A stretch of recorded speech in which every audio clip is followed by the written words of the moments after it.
All right, everybody. Welcome to another awesome episode of the Fifth Dimension Live Video Podcast. I'm one of your co-hosts, Matthew J. Haas, and the other co-host of the night, or every night with me, is my partner, Mr. Dave Schumacher. Dave, what's up? Hey Matt, how you doing? Glad to be back for Good. another week. Survived another week of work and a little bit more snow, which continues to fall in the lovely state of Illinois. Uh, So nice and warm inside, ready for the show. all right. Yeah. We've been pretty lucky as far as snow so far, but um, you can have all the snow by you all you want. We're set. We'll send some your way. Don't worry. I think we're not gonna escape it this week though. I think No, I don't think we're so. yeah, we're in the forecast for later in the week, so we'll see what happens. Well, good. Anyway, we have a great guest tonight. Without further ado, I'm gonna go ahead and introduce our guest for the night. We have Mr. James Annitto. He's part of the clergy, and he's a demonologist. He's a researcher, and I've known him for quite a few years. James has kind of taken me under his wing when the Dominion Ministry, when he was, you know, greatly part of that, and he kind of took me under his wing to study demonology, and I've taken a couple of cases and calls of people in need of help in that area. That's what the ministry was about, helping people out in different areas and networking. I'm still part of that family, and it's been going pretty good, but without further ado, I want to go ahead and introduce Mr. James Annitto, demonologist. And James, welcome to the Fifth Dimension. I appreciate you being on the show. Thanks for having me, Matt. And you've been a great friend the past few years. And anytime I get to have a live interview with you, or a discussion with you, or even a discussion in private, I always love it. So Yeah, thank you for having me on tonight, yeah, and no, Dave as well. Thank you. Good to have you. Thanks for being on the show. yeah. Uh, all right, great. I just want to advise our viewers and our listeners before we start the interview. For those who are just logging on, Uh, we have a live chat room during the show. If you go to our YouTube channel and you're watching our video feed, the box is on the left. I'm facing the screen right now, so it's to my left. The chat room is on the right. If you have any questions for him or us during the show, feel free to put them there. You can also put them on our Facebook page. It's the Fifth Dimension Radio Show. And our email is the Fifth Dimension Radio Show at gmail.com. You can post comments on our YouTube channel there if you wish to, at least have a couple options there. So, and don't forget to subscribe if you like to. Hit that red bell. There's a bell on the top right screen of our YouTube channel. If you like our show and want to keep following us with new episodes and special guests that we have from time to time. We don't have guests every episode, but we try to get as many good guests and interesting guests that we can. So that's it. That's our grand introduction there for the Fifth Dimension Live video podcast. Um, so I guess the topic for tonight would be demonology, the study of demonology, and demonic forces and evil entities and all that good stuff. Well, it's not really good stuff, but we don't want to run into that stuff. So it's going to be an interesting topic with James. I mean, he's a really knowledgeable dude in this area. That's why I kind of connected with him, and he's a great person to learn from, and he knows a lot about his stuff, and if anything, he's a great person to learn from. And James, why don't you tell our listeners a little bit about yourself for those who are new, that are following you or following our show that don't know about you? How did you get started in the study of demonology, and how did you get involved in the field in the beginning? Well, my story doesn't consist of me dealing with a haunting or having any paranormal experiences. More so, my story is about how I was dealt a very, I shouldn't say awful childhood, but a childhood of not lavish. I definitely had a rough childhood, and I think really what got me into the paranormal, and I've been doing this for, I would be going on 15 years in June. And I remember it because it was, the summer before my birthday. My birthday's in June, so I was, still 14 years old. But, I went out with a few buddies to a local graveyard, and we didn't go out there out of disrespect for the cemetery. But it was intriguing. But I think what initially got me into it is that rough childhood. I think even at a young age, I was baptized Roman Catholic. When I eventually was adopted by my grandparents, they were Lutheran and they brought me into the church. But I also didn't understand too, with what I was dealt with, why God would do that to me.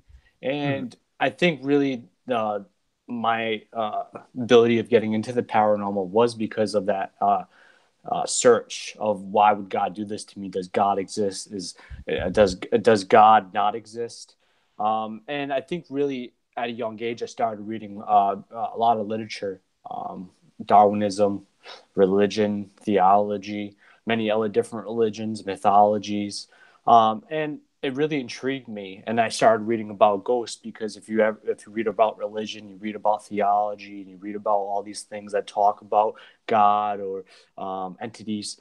They talk about an aspect of spirits or something that is very similar to these natures of entities, or what do we call ghosts, spirits, demons, things like that. So within that entrailed me into looking into that. And so leading down to when I was 14 years old, on the cusp of 15, it really dragged me, and I was like, oh yeah, let me try this. And of course we didn't have any equipment, when I started. We I still laugh, we used doorbells on doors. Mm-hmm. We used baby powder. Yeah, We old school. used we used tape recorders. We go into places we shouldn't have gone to. Mm-hmm. But we didn't go in there in disrespect, even though we did break the preferably law. We were kids, and I want to do it nowadays, and I would tell people not to do it as well. But there was not that boom with paranormal as it is today, so there was not these places you could go to unless they were, of course, they were, but not that I knew of as 14 years old. So basically, my childhood is what got me into the paranormal and specifically demonology. I think my rough life, even though I didn't have rough haunted life, I did have a rough spiritual and mental life as a child. So I think really built me to when I started getting into cases, investigating private homes, more so. People don't like to use the word professional in this field, but on a more professional basis. And Mm-hmm. I think that start seeing homeowners have questions, and I had questions, and there was this one case that got me really down to the ministry aspect, and of course the demonology aspect as well, where I couldn't help them beyond saying, yeah, we believe something could be here. And I think that's really what snared me in. And I believe it's been about 8 or 9 years now that I've been really focused in the demonology sector of things. I've had a few mentors along that road, and I was a tech manager for Beyond the Veil Paranormal, who was Carl Johnson's group at that point in time. I think they're still around. Yeah, they Um, are. Yeah. but so I was part of Carl's group, and really, I looked up to that man, and I look up to his brother Keith, and it's been a good road ever since. Yeah. So that's really what led me to the paranormal demonology. Nice. Um, my next question for you is now, TV, I don't want to get too much into like the TV shows and stuff because we can go on about that. But what I love about your approach is that you're very skeptical when you go into a case. You bring skepticism into all of your um, private home cases and any case that you gets brought to your table. But with the aspect of TV shows, how everybody loves to portray everything as being demonic. Every negative experience they have, they just right off the bat they lead it into being demonic, or it Mm. could be it's evil, this and that. And one of the great things I love having James on our show is that he is really good at explaining like the rare occurrences that really um come into play when it comes to having these type of experiences, and the different experiences of what to expect. as far as the level of demonic or negative experiences that you can run into. So, um, if you can, James, like maybe kind of like run down for our viewers and listeners about, how they like to, boost their ratings on TV versus the reality of real private home investigations that we do and run into, you know, um, what can people really expect when we do real casework? Well, you can't really fundamentally approach casework when you see it on television. I know many people on television. I'm great friends with many people. Fortunately, doing this, people want to see me lecture and hear me speak, and hopefully learn something that I say, or maybe I learn something from somebody when I'm at one of those locations. So I've Yeah, become close friends to a lot of those kind of people. Um, a lot of it, you got to remember, is entertainment. A lot of those people that get into those sure. situations, you don't have no control, and you could say, why would they do it? Well, when if you're some people will do anything they love, of course, if they were offered ability to do it for as a job full time. So some people do it, and some people have that lifestyle. Um, Really, what I would tell people, if they look at the television shows and then try to relate it to paranormal investigating, or what people call ghost hunting, because I'm a paranormal researcher and investigator. I research and investigate all spectrums of the paranormal. That's not just ghosts. Yeah, But if you're getting into the ghost aspect from watching into television, um, you got to remember, you said one thing. Um, Not everybody that does this kind of stuff, not everybody that ghost hunts or paranormal investigates, should do private homes. It's good and all for people that want to go investigate these locations and pay these places to keep them up, and do tours and rent out locations at the night. But not every team should do a private residence, because they don't remember, when you deal with people, there's, if you look at life, let's take the paranormal out of it, because the paranormal is too expunged, or hmm, it's involved with everything in people's lives in this field. Everybody thinks they have attachment, that everybody thinks there's a ghost with them and their luck's bad. But you got to remember, if there's many fundamental things of life, and if if things happen to you, you can't relate it on the paranormal. So, but back to the situation is, if you deal with private cases, if, let's say, in a non-paranormal situation, like I was trying to say, is if you walk on somebody's steps and you fall on them, you could sue that person. So sure. it's the same thing. If you private investigate at somebody's house and something goes wrong, and you don't know your protections, you don't have insurance, your liabilities, you don't have nothing signed, you have no contract with them, even if there's no money involved. If Hmm, you're not covering your bases, and you're saying the wrong things to these people, and you're not getting, if you think there's a medical issue, and you're not a psychologist or a doctor, you can't red flag those things. You have to be very careful when you're in people's houses, because there's many liabilities that can happen. You could say the yeah, wrong thing, that even though it might not be a demon, they don't want a ghost in their house. You might say the wrong thing, they might commit suicide, and then guess who goes to jail? Not the person that died, the person that freaking said the wrong thing because they're stupid. sure. Yeah, So private residences is hard. Everybody wants to go into people's homes and investigate, and tell them if they have ghosts or not. But there's a lot of high volatile situations where you just got to be careful and not know when to say certain things, or know when to check certain boxes off, or how to interview them and how to handle that situation. And I'm still learning every day on that, because every case is different. But if people that want to see it on television and want to do it, cool. As far as the demon thing, you got to remember, it's entertainment. Evil sells. Look at one show in specific, and I won't say the name, because everybody knows it. But it happens a lot. It crops. But guess what? It's the longest going paranormal show. So the ratings happens, and that's the paranormal entertainment aspect of it. But some of those great people on those shows are very, very, very great investigators, and I give them a lot of credit for it. I've investigated with a lot of them. So, yeah, but if you watch the shows, it's a whole totally different world. I like to tell people, paranormal investigating, and I really don't investigate much. I only investigate when I do events, because a lot of the times when I'm involved in situations already been investigated.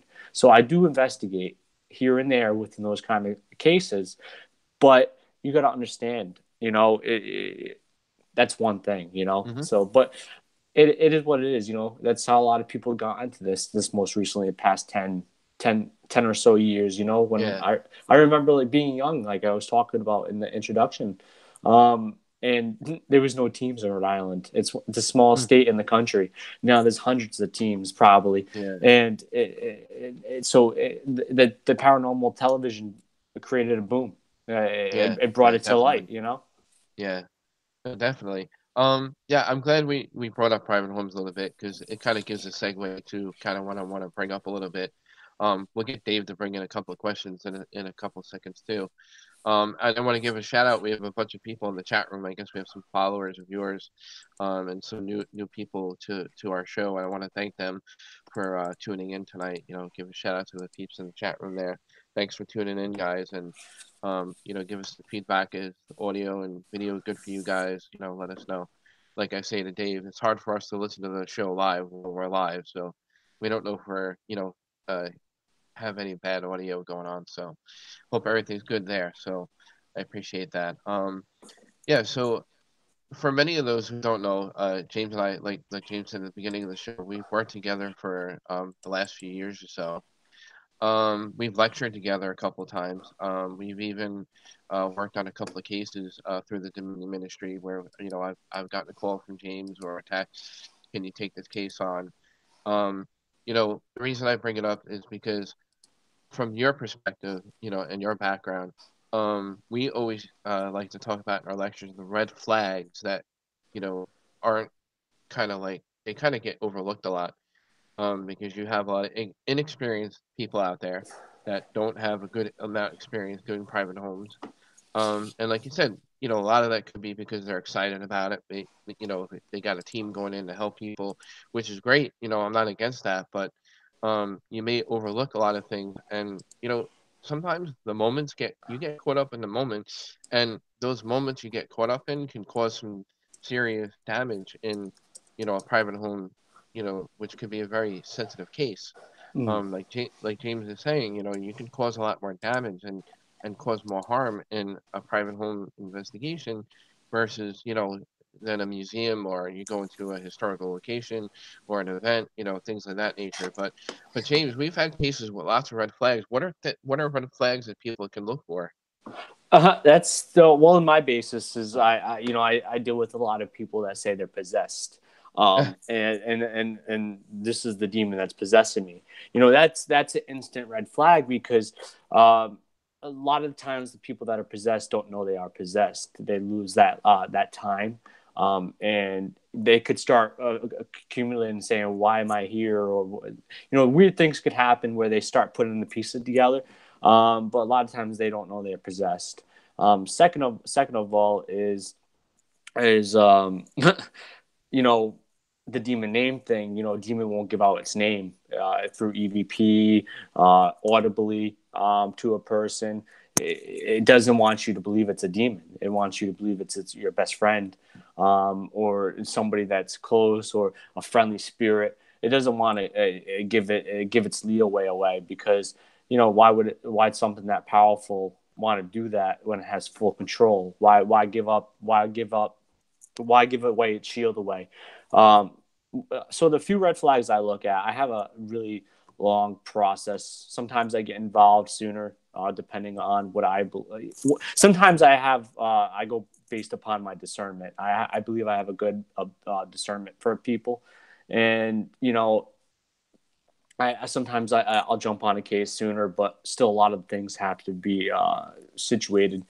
First of all, I do an email interview, a phone interview, an in-person interview, and usually depending on if it's the distance, the in-person interview will be we'll stay a night, we'll stay a few nights, and either investigate, or if we've already been brought in by a team and there's been valuable evidence of us to be involved, then of course we'll do an in-person interview, and then if we feel anything deemed after that. But usually that in that process, the phone and email interview are very adequate. I look at why I do a 3-point interview is because if stories change, if certain times are changed, and I take notes of these things. So yeah, I will definitely jump down people's throats and ask them why did that change. I understand people are scared, and sometimes that affects the mind, and you forget things. But I just want to make sure it's that, and they're not lying to me, or telling a good story.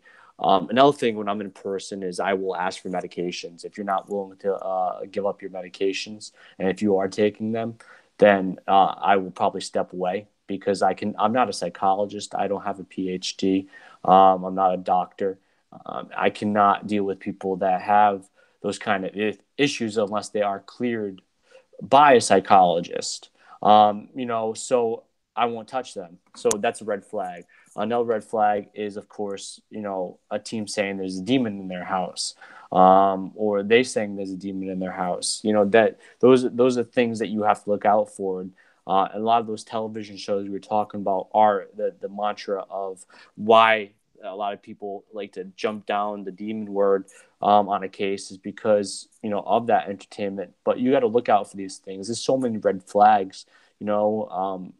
Especially being clergy, more so the past 2 years, being a deacon with the Catholic Church, I can only do certain things. Like I can only do a house cleansing, I can do some consultation, but anything beyond that, I have to bring it to my bishop and get him involved. I'm not an exorcist. I could probably be able to have the ability to do a deliverance over somebody if I had asked permission, but there's a structure, and of course the church will require, and which I've done before in the past, but the church will require, especially if somebody's claiming they're possessed, they will have them see a primary care physician. They will make them go see a psychologist and get a psych evaluation, which is more than one visit. So these processes are meant to be put forth because of these liabilities. You don't want to work with somebody, even if it's an investigation, if they have schizophrenia, they have dissociative identity disorder, and all these other bipolar 1 and 2, and especially if they're in a manic state, you don't understand what they could do to you. You could just be investigating and they're in the house and they can attack you, especially if they're in a manic state. So you got to be careful. And those are some of the red flags, but there's so many to look forward to.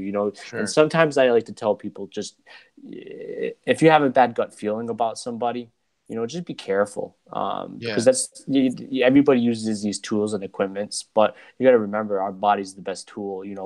Sure. If you feel off, get out of there. Mm-hmm. And that's what I tell people: if you feel off, get out of there. And I think that's the biggest red flag. Yeah, definitely. I bring that up all the time because I think it's, again, learning about the red flags and how to spot them, and you know what what are the things they can watch out for. Just that just better protects them as an individual, but not only as a team, but for yourself. Um, you know, it's it's always a risk being in a private home, like you said. You never know what kind of situation you're going to put yourself in. You don't know how they're going to respond or react, especially if they are possessed. There's lots of things that can change in an instant. There's lots of things that can change in a second, and it can become aggressive very quickly, and you're not going to know how to get yourself out of that situation. So it's best not to be in this situation in the first place, Yeah. and get yourself out first if Well, you think things are going to get bad. I wanted to say one thing, and I meant to say it, but when I get on a roll, sometimes I tend to go back on the point. But you said one thing that I tend to don't say I'm experienced in, but I'm not experienced. I don't say I'm experienced in private homes because, I believe with experience, there's always a private home is always going to be.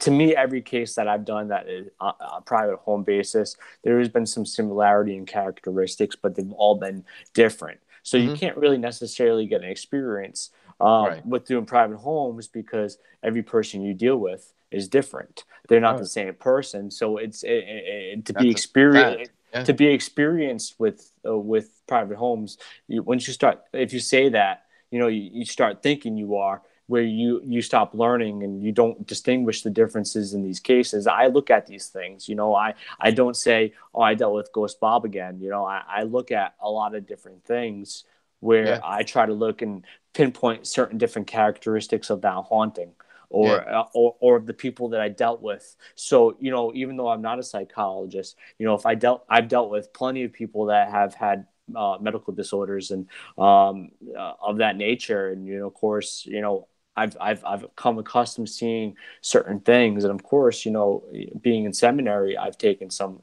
courses on behavioral. And, when I went to college for business, I took some courses on that as well. So, but I'm still not a doctor, but it does help me kind of relate and understand, okay, maybe I'm dealing with this. And this is when you get more people in the boat. So, once you start thinking you're experienced in a private home, I think that's where Yeah. you stop learning Hmm. a lot of the differences when you get involved in something like that. Yeah. No, absolutely. That's a fact. Um, we do have a co-host of the show, Mr. Dave Schumacher is the other person in the little box there for the viewers who are watching the show on YouTube. Dave, I'm gonna give you the mic. If you have any questions for James, go right ahead. We've been going on for about like 20 minutes now, so. Sure. So curious, what training? I mean, what's your background? I'm always curious when people get into this to kind of discover what their formal training is. So what's your formal training and background, James? Well, I try to tell a lot of people, and everybody thinks a demonologist. So let's get to this fact. A lot of people don't understand.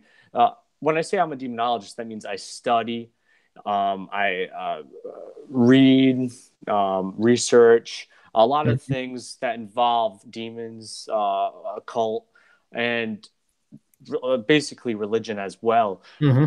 It's just a study. Right. The applications of me putting into the field are my research is that the research I've done. And of course, the people I've worked with that have 40, 30, 20, 50, 60 years of experience doing this and worked with people within the church, that have adequately been respected people. Mm-hmm. But demonology, like in that aspect, it's just the title of study. But so a lot of people think, like I said, demonologists are exorcists, or they start casting out demons and stuff like that. But all we are is a mediator. All that a demonologist has ever been, especially within the Catholic Church, is a mediator. So basically, what would happen, and a lot of exorcists are trained within demonology, but they'll be called an exorcist instead of a demonologist. So basically, what I've been trying to say to people, if they've been hearing me, I'm a deacon, but I can do a house cleansing, but is with a mediator. So if an investigation group comes in and they feel like they have enough substantial evidence or data to prove that there is something demonic or negative there, then that is when they would either contact the church first, the local diocese, or they would contact like somebody like myself that has the roots and ties to like-minded people or to the church. And then we would get involved and we would either investigate it or we would present that data to the church. And so that's what a demonologist is. Everybody Okay. wants to make it sound much cooler. So my credentials is just a lot of years of researching, a lot of years of field experience within these cases, either involved with the church Mm-hmm. or involved with other like-minded people who are well-respected individuals. Mm-hmm. But on my case, where I'm a deacon with the Catholic Church, and before I was a Catholic deacon within a Catholic seminary, I was actually a deliverance minister for the Church of Christ. So I had went through seminary through that aspect of it as well. So that ministry aspect, which a lot of people want to mix with demonology, the ministry aspect is where I would course if I believe that there just needs a house cleansing. I would present that to them and say, I will do a house cleansing for you. So that, and of course, within seminary, there is a degree at the end of it. I did not receive a degree yet because I'm still within seminary within the Catholic Church. Mm-hmm. But so that's a little bit of my background. Like I said, Okay. everybody wants to call me an exorcist, but there's so many years of experience with required for that. I am fortunately under an exorcist. My bishop, one of my bishop, is an exorcist, and he is my mentor. But the thing is, you can't be an exorcist unless you are a priest, and there's Mhm. many factors to that people don't understand. But I can't be an exorcist yet because I'm not a priest, and even about when I do become a priest, it'll be quite a few years before I even close to being deemed an exorcist. Okay.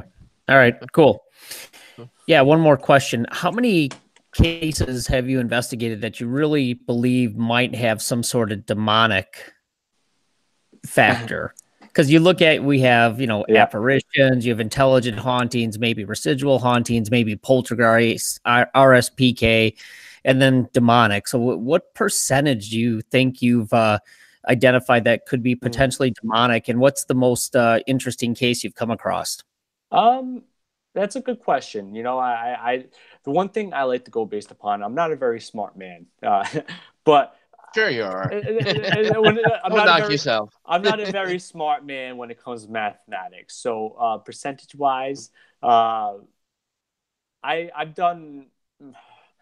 This is a rough number. I do have case files. I do, Mhm. but to count all these things, I would go as a madman. Um, 400 plus cases. Let's shoot that number. I think I say 450 sometimes, but it's around that number. Within that realm of cases, I've truthfully believed that I've dealt with, um, 5 demonic cases. Wow, that's a small percent. Small percent, So it and totally conflicts everything you see on TV. oh, well, yeah, There's a I think. demon in every corner. Well, they're very rare, Dave. And a lot of Yeah, people don't want them to be, that's what I kind of but thought. but it is a low number. My bishop has been doing this for 20 years as an exorcist, and he said he's only probably seen. I think his number was about 20. So if you think about 20 years, right, of true possession, it's not really a lot. Everybody thinks exorcisms are being done every day, but a lot of Right. people don't think that there is two realms of exorcisms. There's the minor rite of exorcism. There's the major or the full rite of exorcism. Minor rites of exorcisms are done all the time because it is just basically Mhm. very hot. It's just it's a house blessing but on steroids. Mhm. And then the rite of exorcism is done over a possessed individual. But so yeah, it's a very low number. And there's 2 cases I still question to this day. So I would say 7, but let's go with 5 because I sometimes lurk. Like I said, I have a lot of case files, so I lurk over cases sometimes, and I try to go back into the audio files if there's any, or video files if there's any, and look at the interviews, and I still try to determine with what I dealt with because you got to remember, Dave.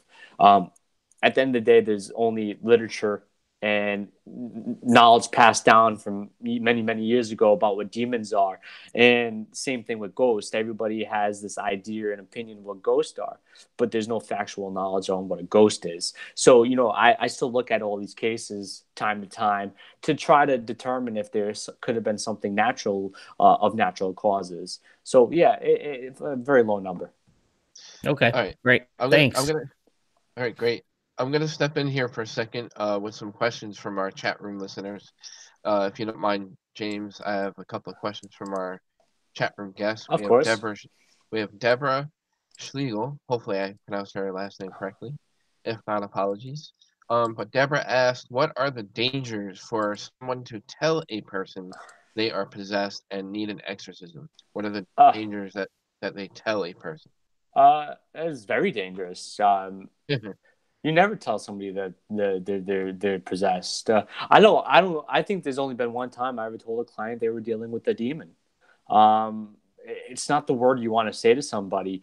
If you emphatically believe that you are dealing with a demonic force in a private home or even a business, the worst thing you can do is hit somebody while they're down. You don't want to tell them they're dealing with a demon because then it's psychological. It will start psychologically affecting them. What did I do wrong? Am I dealing with this? You want to positively reinforce them. Oh yeah, we got this. Blah blah blah. We'll help you. You do this. We'll do this. Kind of thing. So it's very dangerous when you tell somebody that they are possessed, or they need an exorcism, because what dictates that? Why is somebody that is not connected to the church saying that? You know, it's kind of saying, "Oh, let me go to my doctor's best friend for a diagnosis." You know, so you don't do that. You don't go Yeah. see it. You don't see the. You go see the doctor. You don't go see the doctor's best friend and ask for a diagnosis. So you go straight. Go straight. You know, to that. You know, if you follow the Catholic Church and exorcisms, there's paperwork involved. It's not like let's shake hands, let's do an exorcism. It's not like that. There's a lot of stuff involved in it. So it's very Sure. dangerous when somebody says, "Oh, you're possessed." And like I Yeah. said, and I roll back on, not to beat the dead horse, but the thing is with it is you can make them go over the edge. You can make them kill themselves. You can make them go kill other people because they might just lose it. They might just snap. You don't know where their mentality is with what they're dealing with. So it's very highly dangerous. I would never recommend just an investigator and accepting that you are possessed, because Sure. it's like I said, it's going to see the doctor's best friend. You Yeah. know? Yeah. One thing I'd like to add further to that too is, like you were saying, partly the church has a protocol to follow. All churches and religions are different with their protocol. As far as exorcisms are concerned, they need a lot of evidence, and it's hard to present evidence of actual possession if a person really thinks they're possessed. And I think to even come across any remote evidence, like you were saying, there's that small percentage of that 5% that you've come across, in your line of work. Is that the number of 5%? See, I'm mathematically stupid. I'm gonna start using the number 5%. Sounds good. Yeah. We have another question from a Heath Edwards. We'll take this other question from him. Uh, he wants to know, James, if what you think about the demonologist that's going around charging people for classes. I'm not against it. If you get some kind of certification at the end of it, then be wary. But I do all my. I can't talk about what other people do. The one thing that I can say is I don't charge for cases. I don't charge for my lectures. The only thing I get for these lectures, and I will be very upfront with people, is sometimes my travel is covered and I get a hotel room. So I don't make money doing the paranormal. I have a great career that pays my bills, keeps the roof over my head. So I don't need that. I don't need to make money off of classes, but there's other people that do. And there's a lot of people that I know that charge for their lectures, and great, that's cool, especially if they do schools. That do it, because schools will throw a lot of money out, and you get to speak in front of a lot of students, and it's very knowledgeable for them.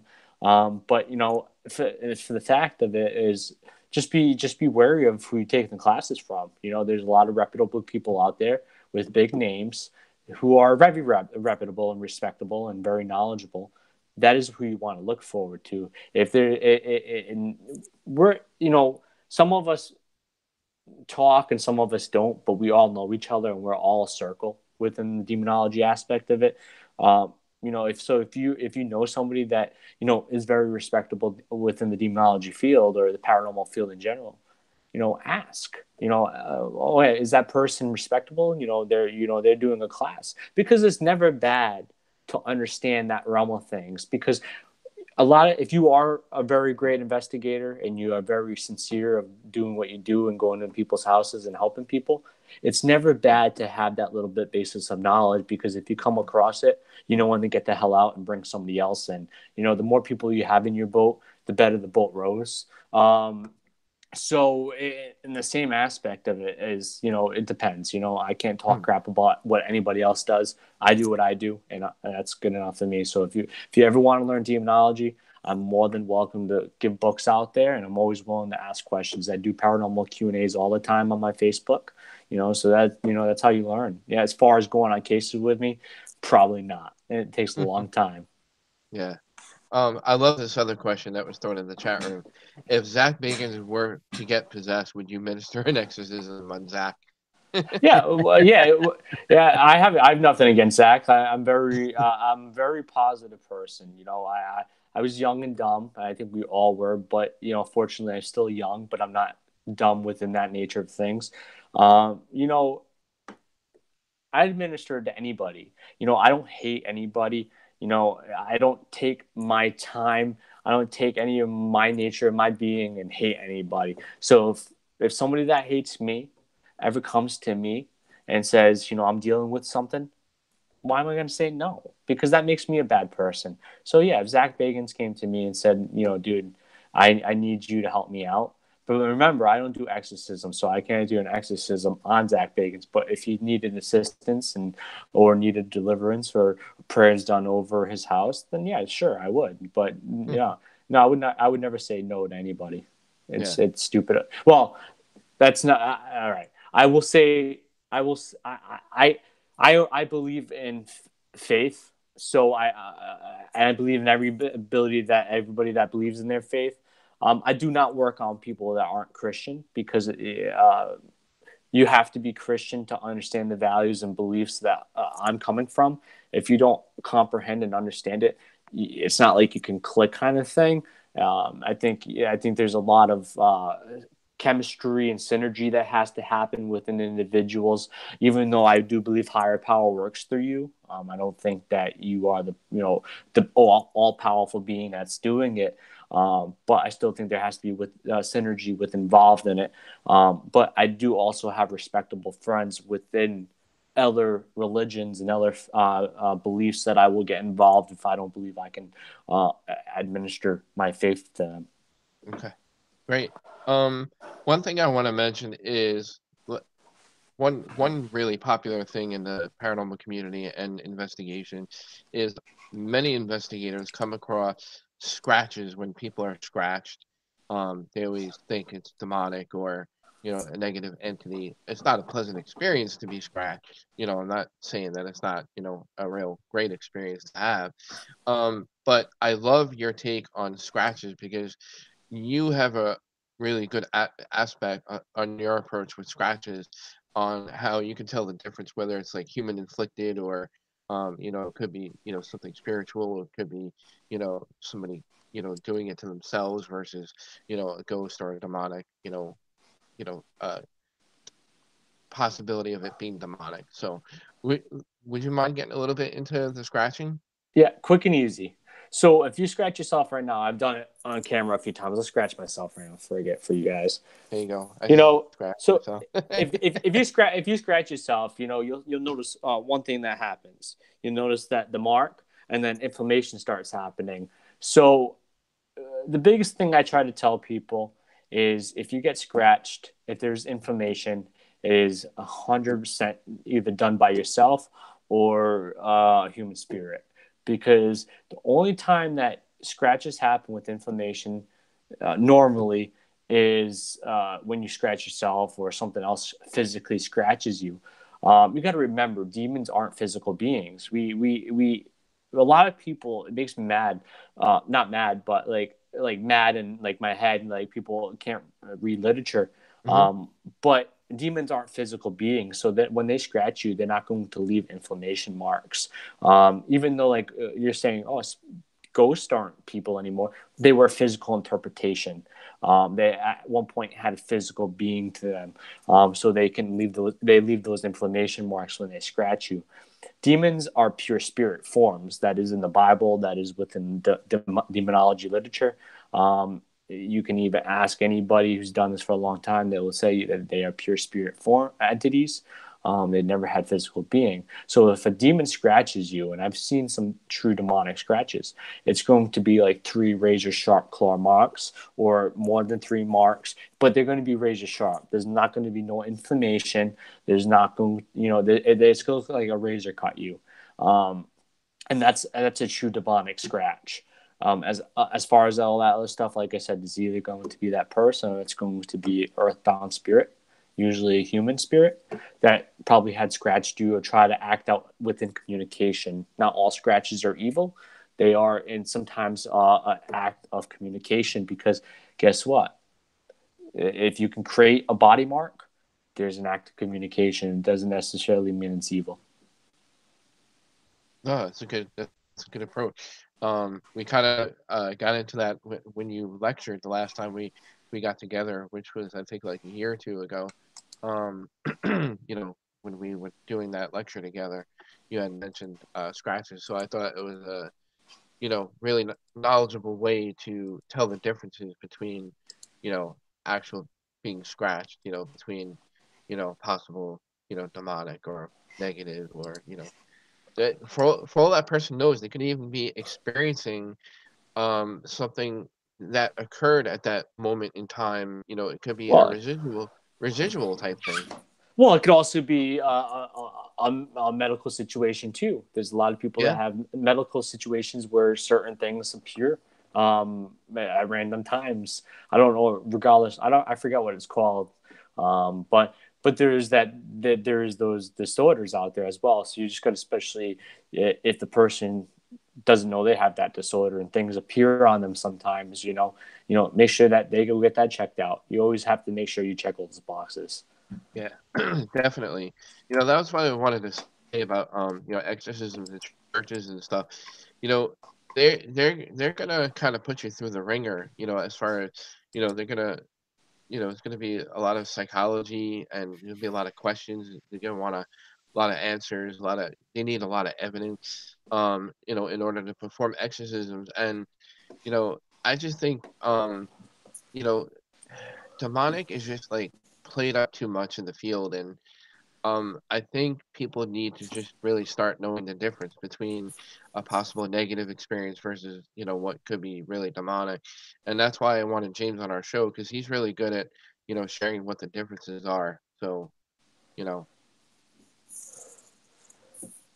I appreciate that. It's I I've had, I made a lot of mistakes within this field, doing cases. A lot of the things that I say, beside, saying demons and stuff like that, but, throughout the time of doing it, I made a lot of mistakes. I made a lot of mistakes in life, so I try to understand many different things. I'm still learning every day. I read new books written by somebody. Hell, there's books out there I've never read within theology, psychology. A good person to read who is an exorcist is Father Chad Ripperger. He's also a PhD in psychology.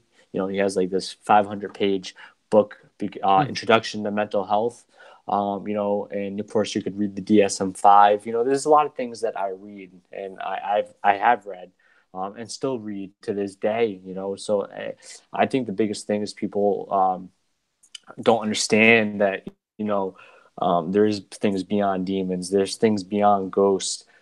But at the end of the day, at the end of it all, like I said to Dave, is we don't still understand what these things are. We have these names for it. And we've had these experiences for thousands and thousands and thousands of years, as long as probably mostly most civilizations started to be built, have experienced some sort of aspect of the supernatural or some paranormal phenomenon. So, and that has been passed down by literature and word of mouth throughout time. So it's really hard to not say things exist, but we still don't understand what they are. So, it's always to continue learning on what it is. As yeah, far as me, though, I do care and I do research and I do investigate, but at the end of the day, I also don't really care what anybody else thinks I say or have my opinion on, because I've dealt with things and I've experienced things that no other person has experienced, and to me that's good enough to make clarification that something exists. As far as figuring out an answer, what it would be and what it is, I don't think we'll ever find out. So, it's not that I've given hope on it, but I also have experienced things where it's, for me, I'll still continue learning things, but to me, it's good enough. You know what I'm yeah, saying? yeah, sure. um Dave, any more questions before I give a couple more questions before we wrap up the show? We're getting near the bottom. Yep. One more. Matt and many other people know that I'm very interested in and spend a lot of time studying the field of parapsychology. Hmm. Does the church or exorcists, do they ever reach out to parapsychologists? Because obviously some of the stuff that could be going on could be PK related and who knows, poltergeist activity, human agent, that type of thing. Do they reach out not only to the medical community, but do they ever reach out to parapsychologists, or are they ever trained in any topics in parapsychology that you know of? Um, More so the church wouldn't. More so maybe like somebody myself would get somebody involved. You got to remember when the church gets involved, a lot of those boxes already have been checked. All they do is come in and administer the exorcism and Mhm. adhere mass afterwards. A lot of those things that are to be checked off are done by like me or a team that's presented it to the church. Mhm. So yeah, I do work with people that look at PK. I do believe psychokinetic energy is a big part of many of the cases that I've dealt with in the past. I'm not a parapsychologist, but I have a Mhm. lot of knowledge within it, and with how the human mind works in some concept of through literature and research. But yeah, I work with anybody. I believe a lot of the boxes I talk about involve everything. The Mhm. church has what they say about psychics and mediums, but I still use them as well. I know a very Right. close few people that I emphatically believe they have some sort of ability, Right. and they've said some crazy things, and they said some things that you cannot understand. So it's I work with people like that as well. So I try to bring as many people as in the boat That's good.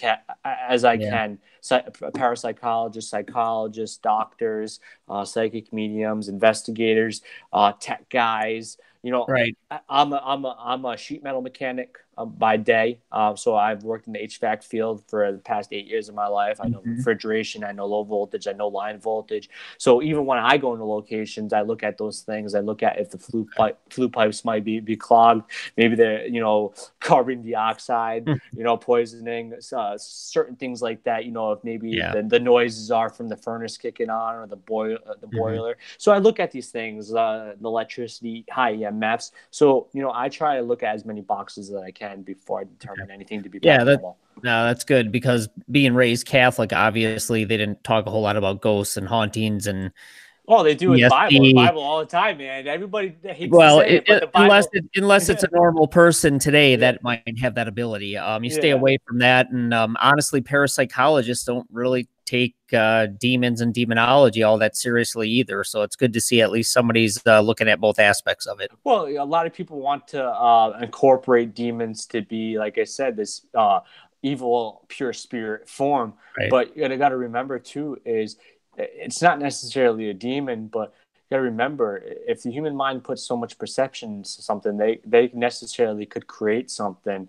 AKA what a poltergeist is. Yep. And a No. poltergeist, a lot of people forget to look at the levels of poltergeist. A lot of people think a poltergeist is just one standard level. There's 5 levels to a poltergeist, and the fourth, and fifth level are pretty very similar to what a demonic infestation is. Not oppression or possession, because oppression and possession are a whole Mhm. nother thing.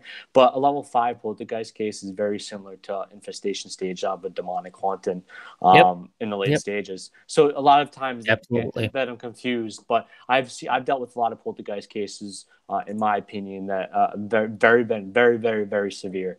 So even sometimes more severe than a demonic case. Okay. All right. Thanks. I have another interesting question from Deborah again. Has James ever gotten clues before an upcoming demonic case that you've gotten from a demon? Have you had any experiences leading up to a case that you were going to get? One, a few maybe, but one that I really like to talk about as much as I hate to talk about it. I was So it's a weird thing, is I do a phone interview and I do an email interview, and I don't get the address until probably very close to the time that we would go to a location. So I didn't like Google Maps this. I didn't like zoom down like a creeper. But so I never knew what the house looked like. I never knew what the family looked like. I'd never seen pictures of them. Like I seen pictures of their arms with scratches, but I had never seen like a family photo. I've never seen like their faces. So I went to sleep one night and I had a very, very bad nightmare of me going to this house. Well, same amount of family members, and I went in there and killed every single one of them. Wow. And you know what the crazy thing is that I went to that case. I pulled up and I was like, that is the house from my nightmares. And I seen the family. I got the creepiest chills in the life of me. And I was like, that's the family in fucking, excuse me, from my nightmares. And, and I, I would have kept driving, dude. and I was like, oh my God, I know I'm not going to kill these people, but this is like whatever was there. And I do believe that was probably a very bad case, but influenced, you know, my images in my head within my dreams and made me see that. It was a very scary dream and, or nightmare. And yeah, that was probably one of the biggest things that, yeah, it's really gotten me. But that was probably one of the biggest clues I've gotten from a case. Wow. But That's great. I think the other coolest one too is there's only two James Annittos that exist in this world. It's me and my father, and a team not even close to where I live got my name on EVP. Oh, James Annitto, and that's how they contacted me because they looked up the name and they found me and like saying like, "Hey, dude, yeah, we just got your name. And it's not. We don't feel like it's a good case." So yeah, it was a pretty interesting one too, hearing my name through a recorder. that's crazy. Interesting. Yeah. Wow. All right, we're getting to the bottom here, James. What advice would you give our listeners if they wanted to, you know, dwell into a potential, demonic case, or, if they're involved in that type of situation, if they do that kind of thing? What advice would you give people, and what advice would you give somebody who would want to learn more about demonology? What would be your advice? My advice is get the hell out, run, don't do it. To be honest with you, straightforward. You know, I every day I wish I didn't do it, but every day I love what I do. You know, and if you want to learn it, just understand that what demonology is. It's a study. That's all it is. It's not anything. We're not going in an Impala and driving with rock salt shotguns and blowing shit up. You know, people got to remember that. So, you know, it's a study. If you get involved in it, cool. Understand, read the books, but getting involved in the field, I believe if you want to ever do that, I believe becoming an apprentice under somebody that has done it for a long time. And occasionally I will do it, and mostly I will give books out and I will answer questions. But if I feel like a person really does want to go down that route, you know, they learn their stuff, and eventually when I feel like they are adequately able to go on a case with me, you know, because it's not just reading books. I'll try to break them down and understand that person, you know, see if, you know, if I can get to them, can something get to them as well. So I go through a process, but, you know, if you want to go in the field aspect of it, learn under somebody, mentor, apprentice under them, have a mentor and do it the right way. Just, you know, don't go in a house. And if you come across something that you believe is demonic, you know, contact me or contact somebody like Matt or Dave or anybody that knows somebody like myself and reach out to them. You know, Yeah. don't try to be Macho Man. Don't be No. Hulk Hogan. You know, don't try to fight something that's unseen. Yeah, exactly. And once again, I'm still very much part of the Dominion Ministry, and if I can't help you, I could always pass on your information to someone else who may be able to help you, further along. So Mhm. I'd always be glad to, get that help for you from somebody else, if I can't do it. So, but anyway, James, you have any upcoming events? How can people reach out to you, and you want to share your, all your nice public information to anybody? Yep, definitely. Anybody can reach me on Facebook, of course. You know, James Annitto, and I'm on Instagram at James Annitto, and I also have a website, jamesannitto.com, Annitto. Contact me on Facebook Messenger. You know, I don't have 5,000 friends or anything like that. You know, I still have a lot of people that can add me. Anytime you have questions, you know, send them my way. You know, if I don't get to you right away, I do apologize. I will get to you and answer them. And you know, if you know, help. You can reach my phone number too. I'll give it out, 401-808-7416. You know, if you ever want to talk, if it's not about demons, but if you want to talk about, you know, religion, or if you're spiritually down, you know, I'll talk to you, you know. So it is what it is. You know, people go through their stuff in life. That's the way to contact me. As far as my events, Facebook's the best way to see what events I'm going to do, because I forget where I'm going to be next week. Yeah, we tend to do a lot of events, you know, here and there. So yeah, that's the best way. Just go to his website and check for updates and see where he's going. And same thing for us. You know, go to islandparanormalsociety.com.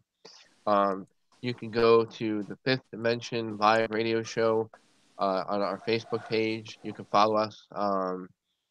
And you can email us, Fifth Dimension Radio Show at gmail.com. Please subscribe to our YouTube channel. There's a little bell top right corner of our YouTube channel. Hit that and leave us some feedback. Like I said, you know, it's always great to get good or bad comments. You know, whether it's good or bad constructive criticism. You know, we appreciate it. James, any quick questions for us before we say our goodbyes?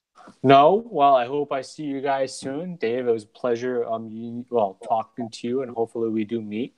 Nice talking to you. Thanks. Send me where you, Matt, where you're going to be next, and hopefully we can get together, my man.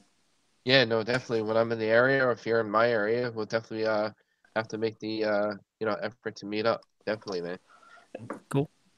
All right. Right. So, Thank you James, for having me on, guys. Yeah, no, thanks for being on our show. I really appreciate it. Okay. All right. We're gonna wrap it up here. Dave, any last minute any last words, or should I say Nope, last rites? last rites, nice. No, just thanks to James for being a guest tonight. Enjoyed it, and good luck to everybody. Yeah. All right. Great. Thank you everybody for participating in our chat. If I didn't get everybody's questions, apologies, but I tried to keep up as best I could, you know, along with the interview. So I can multitask, but I'm not a very good multitasker, but I try. Anyway, I want to wish everybody a great night, and be safe and happy ghost hunting. So take care, everybody.